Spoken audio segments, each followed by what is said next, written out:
ప్రవీణ్ పగడాల. ఆ పేరు వింటేనే క్రైస్తవ లోకానికి ఒక ధైర్యం, మత గ్రంథాలపై లోతైన జ్ఞానం, చిక్కు ప్రశ్నలకు తిరుగులేని జవాబు.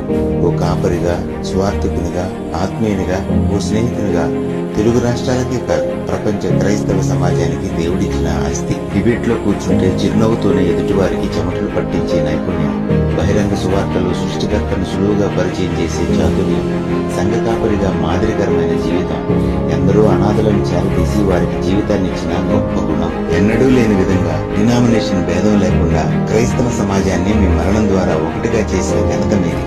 మీరిచ్చిన స్ఫూర్తితో కెమెరాల ముందే కాక రాజమండ్రి హాస్పిటల్ దగ్గర ప్రభుత్వ ప్రతినిధులతో సేవకులు న్యాయం కోసం గలబెప్పిన తీరు వర్ణనాతీతం. కొవ్వూరు టోల్గేట్ దగ్గర సీసీ ఫుటేజ్ లో చివరిసారిగా మిమ్మల్ని చూసిన మేము అదే టోల్గేట్ దగ్గర వీడ్కోలు పలుకుతున్నాము.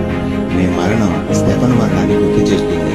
ఆ మరణం తర్వాత సంఘ విస్తరణ ఎలా జరిగిందో నేటి రాకడ దినాల్లో అదే మాదిరి విస్తరణ జరుగుతుందని ఆశిస్తూ, దేవుని చిత్తం మీ ఆశయం నెరవేరాలని కోరుకుంటూ ఇదే మా కన్నీటి వీడ్కోలు.